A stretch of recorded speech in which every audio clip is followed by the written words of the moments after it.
everybody else has been on the show. So okay, that's good. so welcome. I thank you. I can. You're getting hazed. This is your hazing. I can ramble on with the best of them. So I know. I know. All right. Okay. All right. This is the Data Center News Show.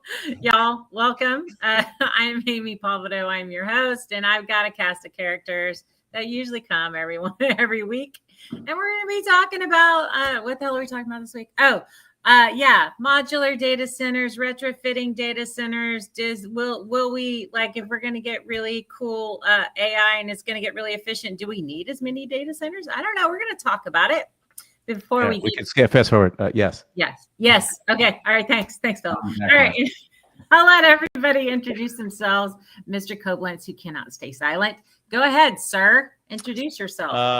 My name is Philip Koblenz. I'm the COO of NYI, which is a data center platform in New York City and outside Chicago, focusing on heavily interconnected sites and making them relevant in today's AI hype cycle. I'm also the co-founder of the Nomad Futurist Foundation, whose mission it is to kind of introduce a digital infrastructure curriculum to STEAM programs throughout the education process. Lovely to be here. Thank you for having me, Amy. Of course. Hey, Marty, your turn. Hey, Amy, great to be back, and thanks for having me. So, Marty Renkus, I'm with Johnson Controls. I'm Executive Director of Infrastructure Services for the data center market, and I focus on helping reduce risk and improve time to operation for data center developers with cooling as a service solutions. So that's me. Awesome sauce. Welcome, Sean. Hey, everyone. Great to be back. Sean Farney, VP of Data Center Strategy at JLL, where I help our hyperscale colocation and enterprise clients figure out where the heck this amazing industry is going next, how to adapt to it, how to build, design, and run to these new crazy newfangled things like AI and GPUs and liquid cooling and all the fun stuff, which has made this business fun again for the last couple of years. Your enthusiasm is infectious, Sean. It's inside, it's exploding, but outside, I was in operations too long. So, just gotta keep the line flat. Keep the line flat. Poker face. He's got a great poker face, guy. He does. I wouldn't play poker with Sean. I'd totally lose. Yeah, but I don't have a great poker face, so I lose with anybody. All right. Well, I don't play poker because I'm a lefty, but I'm very left brain in that regard. No, I said polka face. Polka face. Yes, I'm kidding. That's all you betcha. We're gonna go up to the fish fry and have polka on Friday. Don't you know? This is not going to be a very productive show. This is so productive. Are we done with the introductions yet? We're not. We're not. We haven't even made it. Hey, Tony. How are you? Hello. Yeah, doing well. Yeah. So Tony Grayson, doing modular approaches to data centers, everything from agentic AI to AI factories to enterprise. And then on my off time, I like to spread hate and discontent among the data center industry, challenging them on status quo and asking them, is your $5 billion asset a throwaway asset after 18 months? It might be. Nice question. All right. Yeah, no, I got it. Well, like all sorts of controversial things. Yeah. Let's just get into it. So, all right. The AI efficiency paradox. If AI gets super efficient, I mean, are we all just going to have AI PCs on our desks because then we don't need data centers? Come on, y'all. I'm throwing it out there. Are we? I think it's something we're missing right now because I think we're still building like we need to solve the problem with megawatts. I mean, NVIDIA, Jensen has been doubling performance every 6 months since 2012. So the whole discussion of there will be more tokens is somewhat irrelevant. I think it's more about token throughput, but I think like one Grayscale rack is the equivalent of petaflops of 300 standard compute racks. So yes, there will be a more efficiency. What I think is super interesting is on Microsoft's recent July earnings statement, Satya said that they're getting like 10x, 20x to performance with GPU, off the software, off the GPUs. Is this like fiber where, performance increases and then you have a lot more capacity than you have demand and everything kind of drops off? I don't know. The whole thing is interesting. what amazes me is we're continuing to build like nothing's changed, and it has changed. And then our think is, well, now we're going to do 5 gigawatts in like 12 months. And like everyone's just going along with that, saying, yeah, I'm going to be rich billionaires. Yes. I don't think it works like that. It's physics, it's timing, it's site selection, it's environmental, it's AHJs, and how much do you really need? I don't necessarily disagree with the point that there is going to be a time over the course of the next 5 or 6 years where we have built too much capacity for the demand that exists today. Where I diverge a bit is that eventually all of that capacity will be absorbed by the various workloads that are going to come out. If the question, Amy, is, are we going to get AI chipsets on, our home computers? I think that the answer is not only will we already do. We do. The new iPhone, which is in my hand, has, is AI enabled. Now, what that means practically is pretty pathetic. But it suggests that the functionality, the foundation for, kind of AI being a part of all the applications we're using. And if we, use that, Jevons paradox that we brought up the last time I was on the show, or 2 times ago, who remembers? The suggestion is that the more we use it, the more we will need it. And the more we're AI enabled, the more kind of, I'll call productive. I'm not sure if it really means that, but the more productive our devices will be, which means the more compute they will need on all ends of these things. So, that's my 2 cents, or nickel. Yeah, half nickel. Yeah, exactly. All right, Sean, come on in, join the party. So much to rebut. And I think Sean's going to quit on this call. I think he's like, screw this. No. I'm opening a coffee shop. This is ridiculous. I'm opening a coffee shop. 4th meeting. I just had espresso and candy corns because it's that. This is you caffeinated. Candy corn. Yes, Oh, it is. Shit. Just wait, I'm getting going though. So That's the we've gas. never I've got a line of customers longer than I can count with endless budget to buy 1,000 acres and 1 gigawatt pieces of digital dirt. So I don't think I don't think it's gonna slow down for 5 years. I don't think we have a glut. The more we build and the more efficient we make our digital infrastructure, the more we will use it to the point about Jevons. And we've seen this with laptops over the last 20 years. At $1,000, you just keep getting more and more for a laptop. We're not buying less, right? So I've never seen a decline, particularly when you look at the advancing consumption and creation of new data by generation. Which if you look at your kids and even grandkids, what they do with devices, that's on the uptake. The amount of data that a new person uses and creates is still on the upswing. It's 23% per year of total new data generation. It's astounding. So every 4 years, we double the amount of data on the face of the earth, and that's increasing. So we need data centers to put all this stuff. And that's before we count my selfies. Yes. Right. I mean, the data center. Phil. The irony is the data center industry alone, including maybe some people on this podcast, are responsible for maybe half of that because of data center conference selfies going up on. Oh, yes. Yeah. That might be Phil. I think that was shade towards Phil. Have you seen the pictures? I do have one quick question though. Is demand real or is it fake? Meaning, are we suffering from Ponzi mechanics where it's a self-licking ice cream cone? I'm a venture capital company. I get money. I go to a NeoCloud. I ask for GPUs. NeoCloud buys said GPUs. Your ARR is somewhat fake because it's based on credits. I show how successful I am. I go back, get more money, get more GPUs, but ultimately my business fails and the GPUs. I get $100 billion from Jensen to buy his GPUs. Yeah, exactly. Or AMD, same thing. Right. Yeah, I mean, Right. there's a reason. There's a reason why they shored up CoreWeave, because their H100s would have been worthless, and then what happens if CoreWeave falls out? I mean, I think it's very interesting that the clouds are using these NeoClouds to take a lot of the risk, but what happens when maybe CoreWeave is 50% Bitcoiners and they don't renew in 2027, and you have all this other stuff. So I think I do think it's interesting to see what is capacity.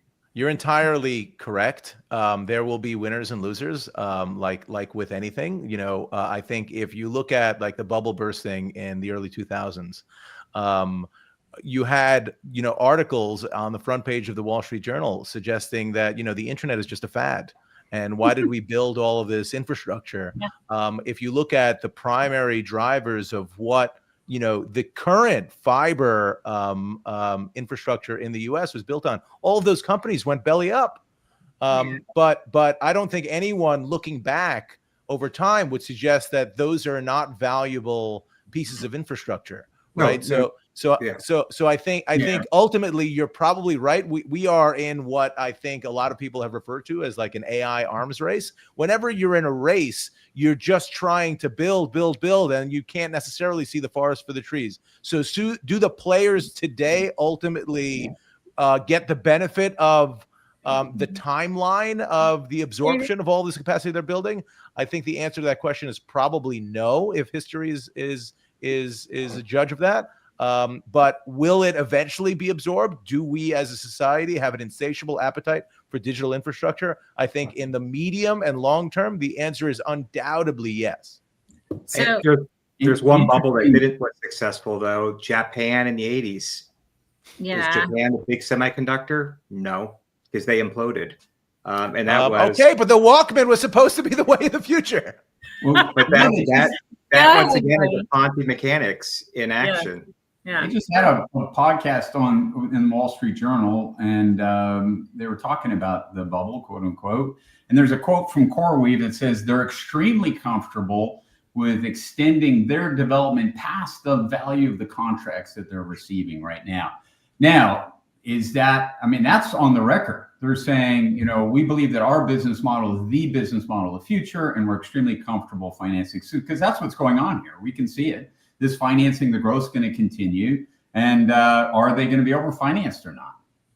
So from a driver or a lever, have the enterprises actually really developed AI applications? And if it's the large enterprises that necessarily haven't to date, that's going to move even more. But also, I think when you have this ability for this compute and everybody gets like a GPU here and a GPU there and everybody gets a GPU, the applications you can build off of that, because you have that foundation. Like, I would not be able to do digital twins and everything that we do. Yes, Phil's going to give me shade for throwing it out there, but I would not be able to do that without a GPU. Like, it's very difficult for me to build on a traditional. You can do some of it, but not the simulations and stuff that we're doing.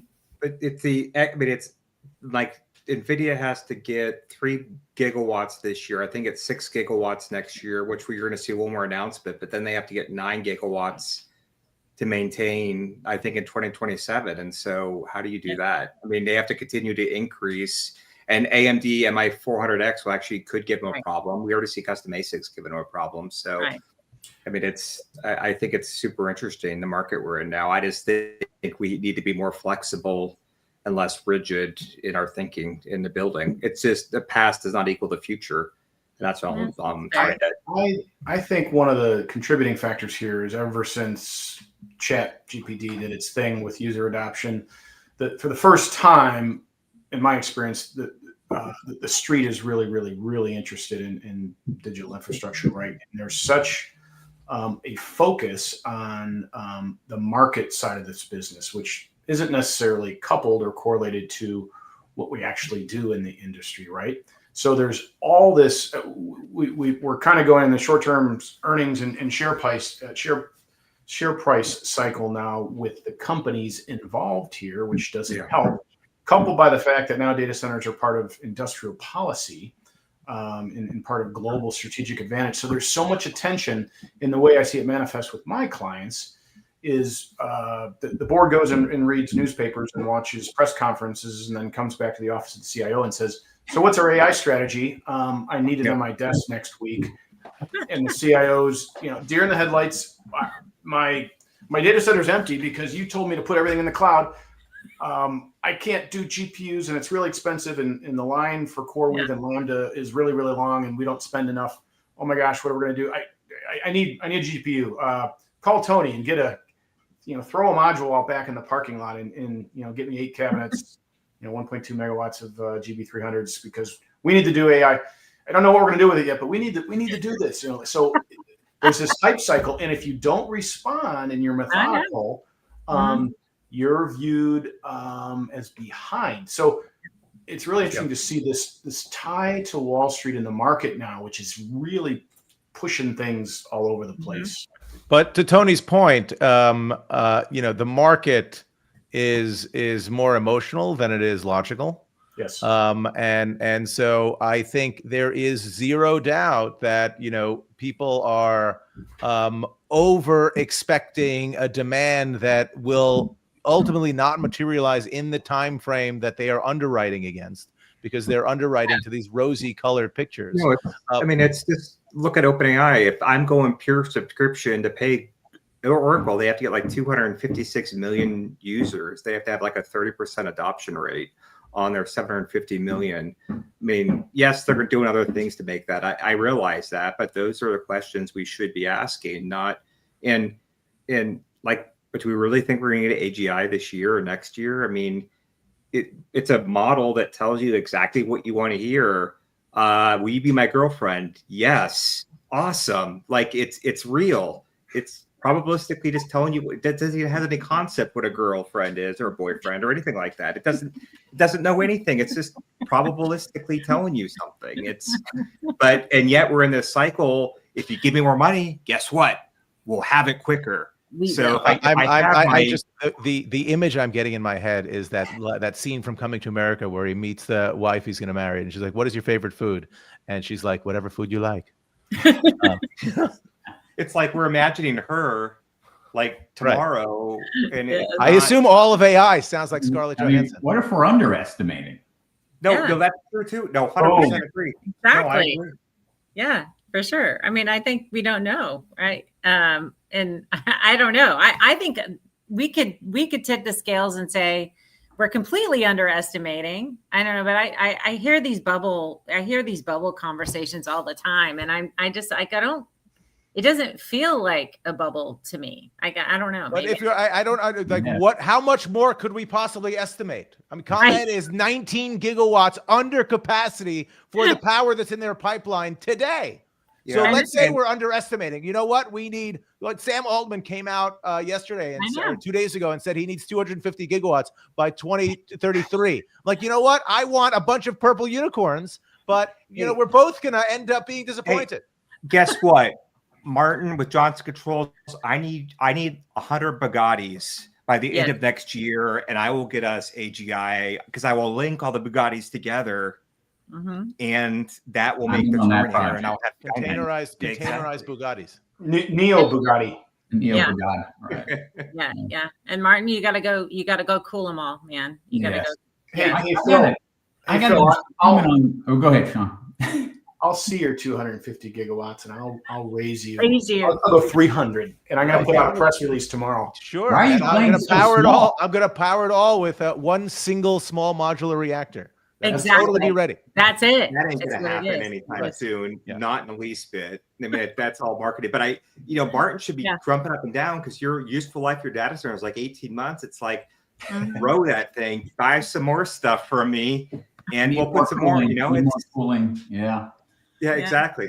I got a comment. You mentioned interesting, Tony. You mentioned earlier fiber, right? So, but fiber, you can build it, and Phil, you were saying, hey, we'll use it all, but these chips they don't last as long as fiber, right? So we build this infrastructure of all these chips, and what's their life? 4 years, 5 years? I mean, so it's not like we're building this fiber infrastructure, which we eventually used, right? We all use it.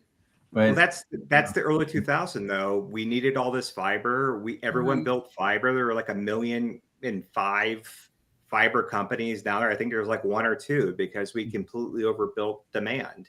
Because we assumed that it would all happen, and it didn't necessarily happen. the whole thing is just super interesting to me. And to be honest, let's just honestly, everyone can agree the moneymaker is on inference. That's not a language model. So how are you going to, like, why aren't we talking more about inference, agentic AI, how we're going to do that kind of Give stuff? Amy a chance. We haven't gotten through all the questions yet. Sorry. My God. I suck. I'm new. Hell. I'm new. Speaking of You fiber, already know can my someone get rant on Tony fiber technology. to the I hate house? it. I mean, come on. There's easily the worst internet access of the five of us is Tony Grayson. I just want everyone to recognize that. I heard a dial-up tone. I'm on DSL. Give me a break. ISDN. Yeah, for sure. All right. That sounds like a great segue. Thank you, Phil, welcome. for helping me with the segues. Let's talk about, so if we're going to get through this and how we're going to manage whatever inference we're doing, how are we going to build all these? Like, my next question was around how modular is modular enough, Tony? I mean, how could we build these things? I mean, All right, pulling that string. All right, I'll I did. I pulled it. Here's the problem. I mean, we're seeing right now some deployments could be 19RU, but it could be 100,000 instances of 19RU in a country.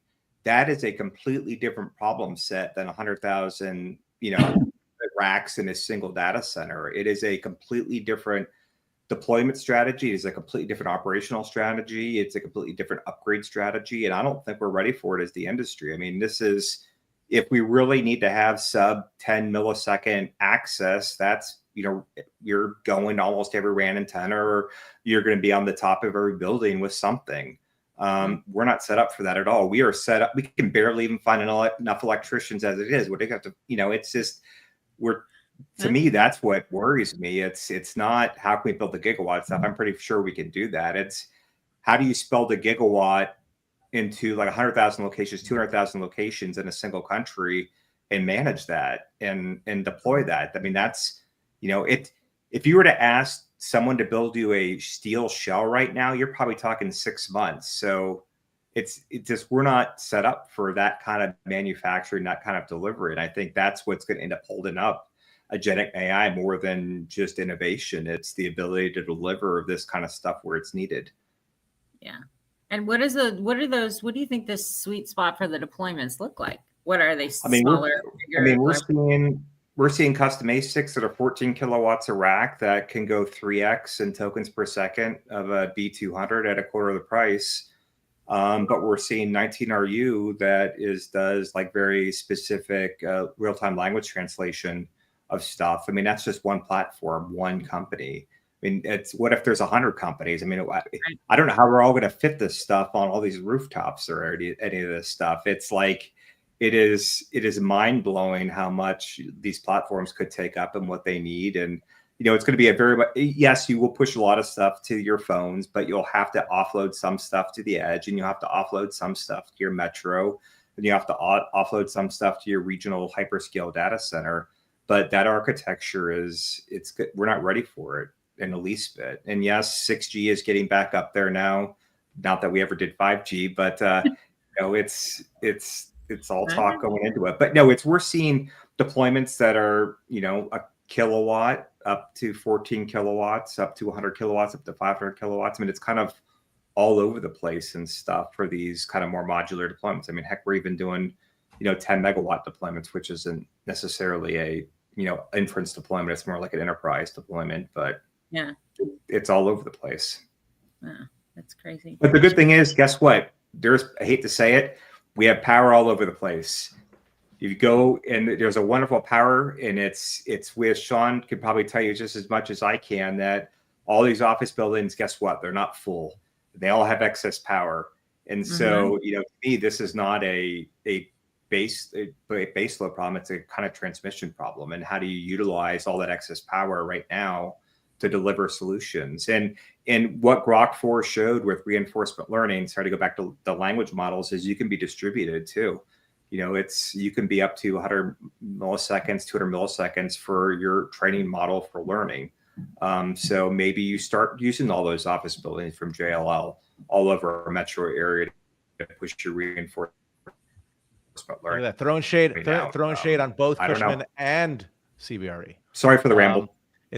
Look, I think Nancy Berry, sorry, I see John's lovely face here, so I'm just thinking JLL. Right. I don't see Pat if you want on to, here, if you so I want to can't be really say. named, then you show up. I guess that's the way this works. This is- I think look, it's there is no doubt that if the focus is like what is the best way to get a quick turnaround, take excess capacity, turn it into usable production capacity, especially with the changing dynamics of how people are leveraging cooling, whether it's liquid to the chip or you can get away with air cooling or it's immersion. I think inevitably modularity is the way to accomplish that in the most kind of cost-effective and the shortest timeline. And I would say upgradability too. If you build Right. it true modular, you can quickly upgrade it. Right, and I think that if you go from conference to conference, as I know we all do, I think the last time I saw Sean Farney was 5 o'clock in the morning in the Las Vegas airport. If we go conference, I have a picture. Of course I do. Of course you do. If you go conference to conference, the one thing that everyone will say that builds data centers is in terms of like how do you build a data center in such a way that it is relevant for all of these changes that are happening with every one of the kind of Jensen or NVIDIA refreshes. The answer is adaptability and making sure that you can have a way to kind of leverage infrastructure, then quickly adapt it to, kind of what's coming next. And the most adaptive thing that you can have is, these kind of modular data centers that are built in such a way that you can, switch out the power module and the cooling module and add on to it. So can I quote you on that? And do you want a marketing job? This because is, I am now. available. I will travel for food. Fuck it, I'll travel for selfies. But yeah, I mean, look, there's it is traditionally the best way to scale and efficiently deploy anything. And frankly, this is in construction general, is prefabrication and modularity and making sure that you understand which components you need, which my kids learned when they were building Legos. I mean, that's the best it looked like Chris Crosby's doing with Vertiv and Schneider. I mean, they really took modularity to the next level on hyperscale stuff. I mean, ironically, it's pretty Vertiv and impressive. Schneider I are know also other not people present doing here, that. but I'm they just got a so call close out. to that, Crazy. with what they're doing. Yeah, Dave couldn't come. I was trying to get Dave Sterlace to come, but I'm sure Johnson Controls is doing it to a sound air. Sorry. Right. Sorry. Yes. I see Martin, and I think Johnson Controls is the leader of the industry because they showed up. No matter what's in that coffee cup. No matter what's in that. You got to show up. You got to show up. That's the most important thing. So let's talk about retrofitting. Another way to get, we have, constrained markets. Can we retrofit our way out of this problem? Can we, or can we not? I mean, we've seen a lot of interest in that. I'm working on a few projects where you have existing manufacturing sites where, for whatever reason, the company's gone out of business, but 2 million square feet, million square feet. The power's there, the basic infrastructure is there, and it is doable. It's not.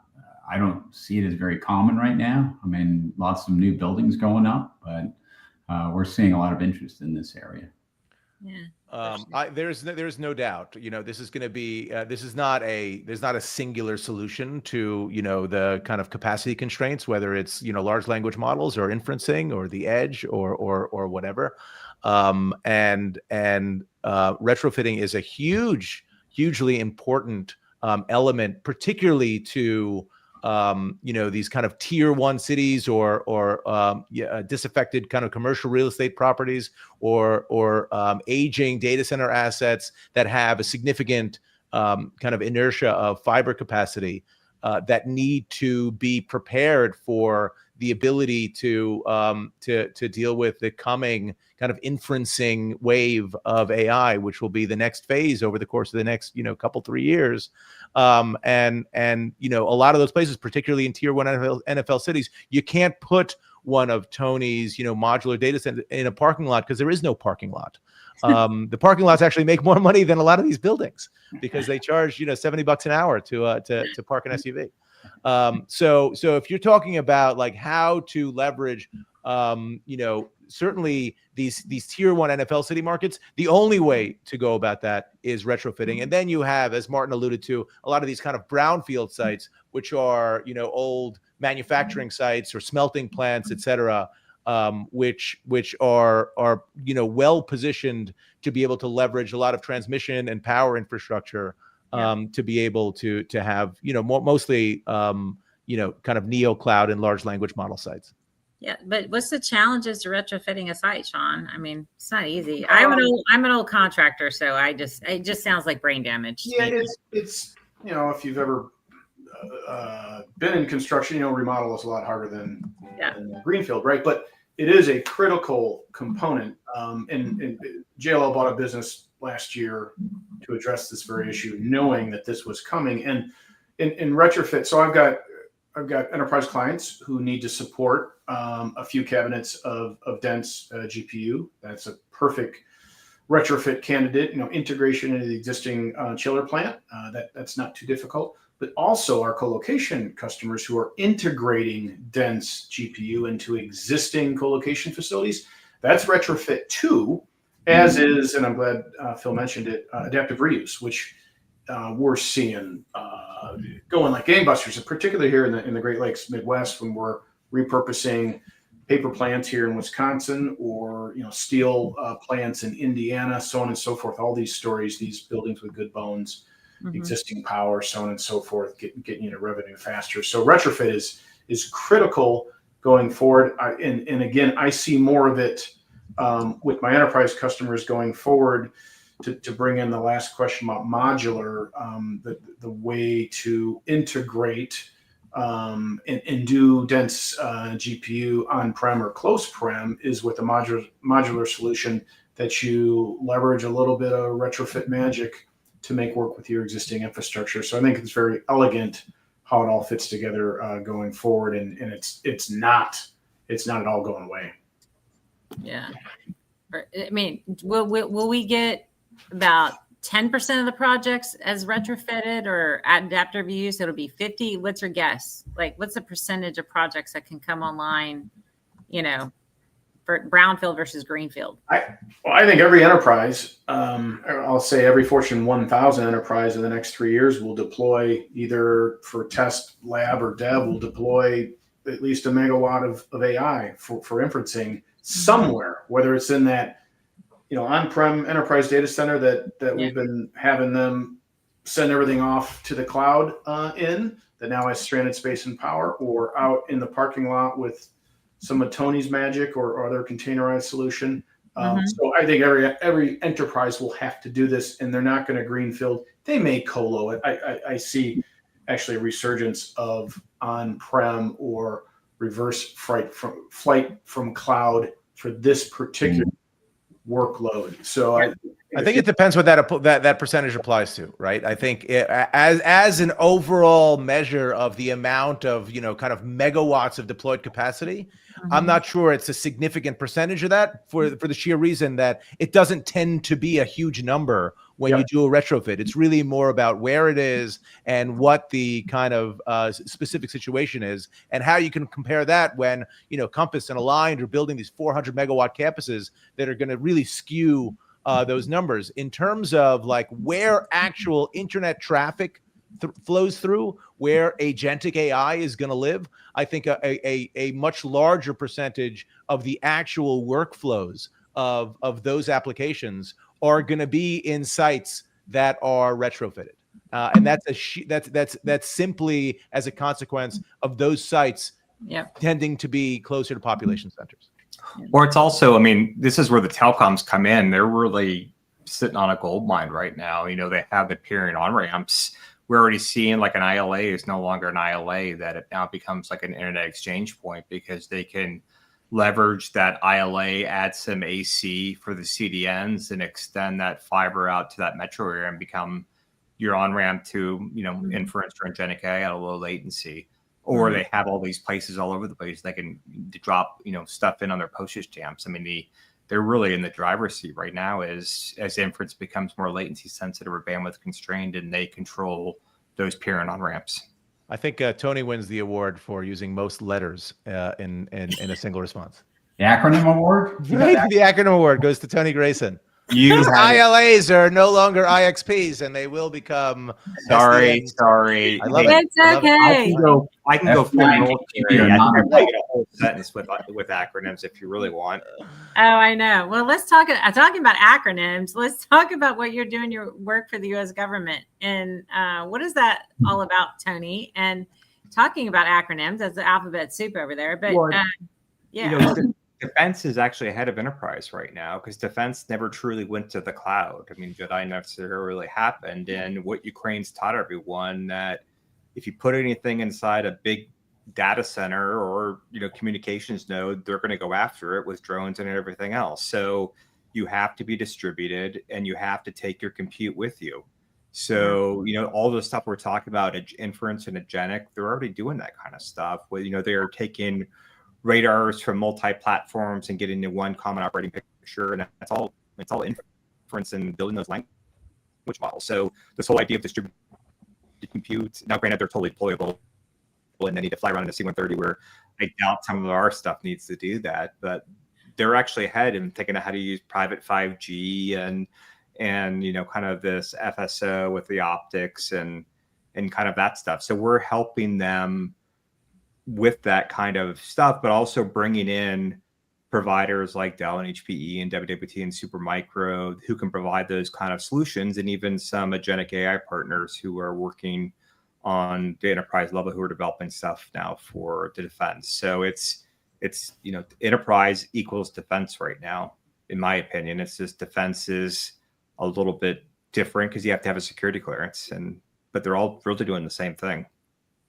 yeah. I'm picturing that there was that 80s skit on SNL where Al Franken was the kind of roving journalist when he was reporting from Warzone. He had that helmet with the satellite dish on top of the helmet. Yep. And a report from all these weird that's war zones. And they sounded a lot like Tony sounds on this recording because Tony's internet access is just awful. It's just, we're going to send you a 5G MiFi card, just like as a gift. Oh, it wouldn't work here on Bainbridge anyway, so forget it. I mean, this is Starlink. Starlink. We need to get you a Starlink. So we're going to get you a Starlink. Technology sucks. Let's just say if you don't have good network, your AI Here we can't go. work. We got a rant. We got a rant live. Technology sucks. Yeah. Well, I feel your pain. Well, I mean, this is the point. I mean, this is another great point. There's 3 billion plus without good broadband access. Well, 3 billion one with me, but they don't have good broadband access right now that are all paying customers. And that is once again going to require inference that goes to where they're at, not to Ashburn, Virginia. Do you have a modular data center in your driveway? I got one out back, yeah, but it's mainly for the zombie apocalypse. Oh. We know whose house we're going to. Airstream's right next to it, right? And then you can just take the Airstream and your data center with you wherever you go. Yeah, See that? exactly. Yeah, mobile. It's crazy. All right, so on talking through what's happening, so the government is shut down. Shocker, but it's not going to be shut down forever. Wait, hold on. Oh yeah, everything's still working. Keep going. It's still working. I know. seen- Life did not stop. Have you seen Instagram? Like, this is the first time, and maybe I haven't noticed it before. If you look at any kind of Instagram page that's associated with the government, it says shut down because of It's awful. Like it's like pokes at everything. Hey, we every shut left- down the Navy Yes. because everyone's on furlough. Yeah. No, it's like we blame the radical leftists for our shutdown, but we're going to try and serve you anyway. Seriously. That's Affected Tony's internet access. We know that. No, it's yes. Tony's This is down. why I don't have good internet access is because the government shut down. Right. I tap, Kitsap naval base is right down the street, so I tap into that. So that Nice. must be why Oh, my internet access is bad. Yeah, and they're not. They can't pay for. Basically- They can't pay for their DSL line. exactly. You're hijacking internet. Is that what you're basically saying? I can't say anything. I don't know what you're talking about. He's tethering. It's Can tethering. either confirm or tethering. deny. It's tethered. I don't know. All right. Phil taught me how to do it. So I have no shame. That's that Yeah. 1 mile long USB cable you have. All right. it's an Ethernet cable and it's going it's down. I honestly forget what the premise was. The government is shut down and everything is working. And is there a question? No, it was more. on the Instagram sites, it's just funny how they have shut down because of furlough. Like we're not posting anything in the military right Yeah. now. Right. I mean, that's digital media is always the first to go. It is the first to go. So on the getting back to modular, as we talk through modular construction or modular deployments, are they like nobody cares about sustainability anymore? I mean, they do. It's nice, but it's not like it used to be. I would say Europe definitely does, and I would say yeah, Asia they do. does. Not in the US, maybe not so much. Maybe not so much. But a modular solution technically is also a sustainable one, right? Yes. Is it, or is it? It is. Well, I mean, right? I think it depends on how you build it. Ours, and I'll make a plug for me. We're using composite. It's 100% recyclable and low carbon. But I would say for anyone else too, you're just building for what you need. You aren't overbuilding anything. So they are somewhat sustainable, and they're a little bit easier to engineer to lower PUEs and that kind of stuff. So I think they are a little more sustainable. I mean, there is no doubt that the smaller the footprint, the more efficient you can make them more easily. A retrofit is actually a pretty difficult thing to make efficient, because you kind of have the technical debt that's associated with the footprint that you're trying to adapt to. But ultimately, when you talk about environmentally conscious, as good as you can do with the materials that you're using to provide it, it's all based on, how the power is being generated and where the energy is coming from. And ultimately, the majority of the energy, when you're in a, kind of AI arms race, the top of mind is not to ensure that, it is the greenest energy and the most sustainable kind of renewable energy out there, especially when saying the word renewables, it has become kind of a bad word because windmills kill birds and whatever other nonsense is out there. But, ultimately, the answer to this conundrum is going to be, some version of nuclear once we're able to do it on a timeline that far exceeds what I think people are estimating that Thank you for the asterisks. asterisks. Thank you for the asterisks. Right. Yes. But and then you talk about bridging power, and the bridge to it is natural gas turbines. The bridge to it, you have some interesting folks, leveraging hydrogen power, like Yuval at ECL and a couple of those things where, ultimately the byproduct is water. Which I think is difficult to suggest that you can have anything better than that. But there's a finite amount of hydrogen pipelines to be able to kind of benefit from those things. I think one example that I can give is during Hurricane Sandy, which was in 2012, impacting the kind of New York metro area. We had two data centers that we were maintaining at that time, one downtown New York, one in Jersey, both that lost power, commercial power, for I think 1 week in New York City and 2 weeks in New Jersey. At the beginning of that, New Jersey has very strict kind of EPA regulations, and you have to use, ultra low sulfur diesel in order to feed the generators that we had there. And for the first week, that's what we're getting.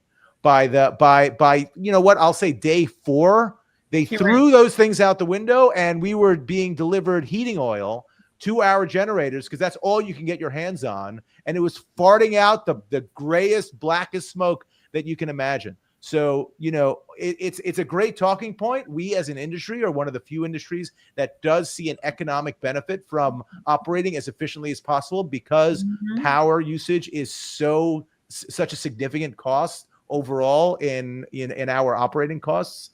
But the reality of being in a race and having this kind of, constant need for additional power is that, the kind of efficiency and green element of it tends to fall by the wayside. So I was just going to say, Marty, I was going to you. The other thing too is around this big myth around the amount of water. Besides power, we get data centers get beat up about water usage as well, right? Even though a lot of people are moving to closed loop systems, and so the water isn't the same. Talk through that too. One of the comments on stuff that was said a little bit earlier by Tony and Phil, and I think spot on. I think a lot of that, I think will always be making our buildings more efficient, whatever they are. If you're doing modular, if you're doing a large building, we're always working on how do we make it more efficient? How do we make it more efficient? How do we save energy? And I think economies of scale might affect, are you building a 2 megawatt, 5 megawatt, 1 gigawatt, how big of a facility you're being? And you can achieve some economies of scale that might make them more energy efficient than, based on the installation. So I think there's a comment there to be evaluated on a big scale. But in terms of water usage with cooling, which is really some of the bigger uses of water with data centers, so as you said, we're moving totally towards closed loop systems. Almost all of our newer projects that we're providing to our closed loop, where we've been able to, with some of our new chillers, talking about putting a plug, reduce energy requirement by 40%, and then also reduce water to basically zero. So some huge efficiency jumps that have been made. The next thing is going to be coming out. What additives are you adding to the water, and what do you do with that water? I know, right? You're not going to escape it. Change out the water loop. Yeah, right. That's old school stuff. I remember that from back in the early 2000s.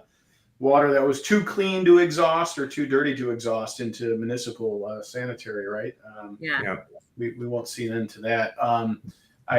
The article that's right here that you can't see from Forbes is all about my work at Microsoft deploying containers forever ago, and how it helped to lower PUE, to Phil's point and Tony's point around smaller spaces and being more efficient.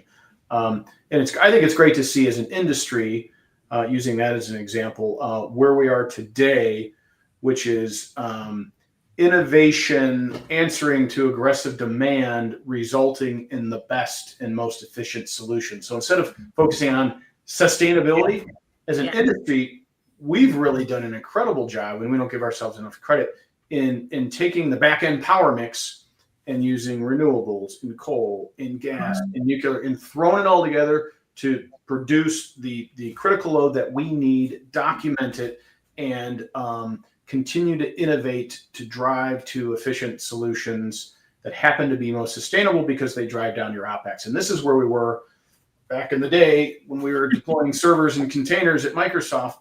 We were doing this to drive PUE down because we were in this really cool creative destruction period where we were doing new cool tech to make ops better. And I think we're getting back to that. Focus on AI. The rate of change in tech is just blazing right now. It's hard to keep up with, but we're doing such cool stuff. And at the same time, it's resulting in some ways in better efficiencies, whether that's liquid cooling or the way we're modularizing and deploying infrastructure. So I think the invisible hand of the market vis-a-vis innovation will take care of this, because we've got a lot of big brains working on this stuff. And it's really, we as an industry, I think we lead with both innovation and sustainability solutions naturally, because it's just good business, and we're figuring all that out. So I think it's an exciting place to be. And it's good that we're not just focusing on sustainability first. It's a result of doing the right stuff from an engineering perspective. So y'all, we have people watching us right now, and we've got questions from the crowd. Questions? What? We've got questions from the crowd. Wait, somebody's listening? But I haven't prepared. I had so many notes going into this talk that I don't know how we're going to handle a question out of left field. Can you handle it? All right. Phil, just open ChatGPT and type the question is, in. how do I look this good? It's the answer is it's just hours of effort with a diffuser and a brush. Exactly. That is. Oh, I'm sorry. That's Martin's. That's Martin's. Yes. Lighting. All right. Let's get to the question. So, wasn't DeepSeek? Remember that? Wasn't that supposed to turn the data center world up on its head? What happened? It has. China is doing much better at monetizing than we are right now. They're taking DeepSeek and there's other ones that are out there right now because they're all open source and using that. But they're just focused on how to monetize it, not necessarily how to build AGI. And so that's the question. You have the West that's spending lots of money on trying to get to AGI, and you have the East, which was China, which was cut off from a lot of NVIDIA, so they were forced to innovate. So they had better kind of software with what they're doing and made DeepSeek, which is a little bit less. But the question is what happens when they get the new NVIDIA processors right now, because they have to sell like a gigawatt or something to China. What Right. happened when will the economics of actually making applications do better? And I will tell you, I talked to, I think it's 4 VCs that have told me that everyone pitching AI to them is all using DeepSeek. So what happens when all these startups become big companies that build everything off of these open models right now? Now, people are starting to release more open models. I think they see the value in that and coming on it. But, you want to use an open model if you want to be as cheap as humanly possible for your application. It just makes complete sense. I mean, So but there would be no DeepSeek without OpenAI, right? So the whole point was it open source, kind of the OpenAI model. So it's the innovation part of it. And this being kind of the America being where this innovation, a lot of it is taking place, for better or for worse, is expensive. Our ethos is usually to throw money at a thing, and then ultimately someone can take it and create another thing that's pretty similar. This is not even remotely only about technology. This happens in everything, right? When DeepSeek first came out, I got on a podcast and said this would not be the first time I'm aware of going to Canal Street and seeing a Louis Vuitton purse that has the V and the L upside down. So it's not a difficult thing to see if you see the forest for the trees. But there's no reason to believe that we will continue to innovate. It is always more expensive to be on that quote bleeding edge, and then there are always going to be kind of more cost-effective ways to do it, but they will be responsive and reactive to the innovation that's happening here as expensively as possible. And the returns are always greater on that bleeding edge. Not always. Obviously, you have failure, but you can't have success without the risk, right? Right. Exactly. Any of your clients worried about DeepSeek, Sean? Not worried. No, that's too deep. They don't care about the model. They care about the technology. They're worried about the capability of doing AI inferencing, whatever that means, from a digital infrastructure perspective. But the model isn't necessarily as, besides our capital markets folks, no. Well, the question is, if there's great slides right now that show, kind of the slope that China's on, the slope that the US is on, and will they come to a point here in a year or so where they're making more money off AI than the US? And once they run off that, does the market push all these companies to start monetizing it more instead of building for AGI? I think that's going to be an interesting question when that ever happens. Okay. Yeah. The next question is the surge in fiber demand basically the industry's way of saying that the data center industry is not in a bubble? Is like, because fiber is just in such a high demand right now, is it kind of a leading indicator, or is there anything correlating there basically? No. I mean, the surge in fiber demand is a consequence of additional bandwidth and throughput, as a consequence of all of us becoming, data generating machines. I have an Oura Ring and an Apple Watch and a phone, and the amount of data that my house is generating at this point is ridiculous. So in order for that to, keep pace with all of the applications that are out there, with every refrigerator being connected to tell you when you need new milk, and you're running out of various types of groceries, requires more bandwidth. We're taking pictures constantly. We have 4K cameras in our damn pockets. You are producing a TV show because you clicked a couple of buttons. That's absurd. That's absurd. So all of that requires a lot more bandwidth. The more we start leveraging AI, the more those pipes need to be increased, particularly between, where the data is generated from the models and where the kind of inferencing happens. And I think, we are just using so much more data and creating so much more of it that it follows that, the fiber demand of all of these companies on the back end to process all of that data is going to continue. And I also don't think that you look at the data center market as one monolith. It's not one thing. So I think gone are the days that we suggest that a bubble for the kind of AI empowered land and these ridiculous types of demand that I think it seems like Tony might be skeptical of. And I share that skepticism, is not necessarily a bubble that suggests that internet infrastructure and data centers are not the way of the future, because they most certainly have been and will be. Well, to add color to what the new inside of the data center looks like, it is a massive change. If you see 100 to 140 kW wired cabinet, the amount of copper, fiber, GBICs, and all the pieces and parts that are made by all these network component manufacturers has exploded. It's wild. I used to cable, and I'm super impressed with how much we're cramming into a cabinet. So that's a big change too, Tony. And that's a question is, I have heard from some sources that the GB200 doesn't necessarily work as well as it is because of all that cabling, that if you essentially breathe on it, it has some issues. So I think we're making this assumption that all these racks are going to be hunky-dory when they come out, and I'm not quite sure. We need to have a special report with Tony in the helmet with the satellite dish, breathing on a GB200 and seeing if remember how data center people like to troubleshoot fiber, they cut it. So now, that's how they long line it to something else. So what happens when you have 2,000 feet of fiber in a single cabinet? How are you going to troubleshoot that? And the other question is, who owns what? Does the data center own up to the cold plate? And does that mean when the IT guy from that company changes it out and takes down a loop, is that your problem or someone else's problem? But I agree with Sean. I think the cabling's massive. I just don't know if I think we've kind of given it as it's going to work great, and it may not. The more fiber you have, the more you poop. That's all I know. Well, of course. Good dad joke. Thanks, Dad. Thanks for that. I'll be everyone's dad. All right, we're going to end the show on.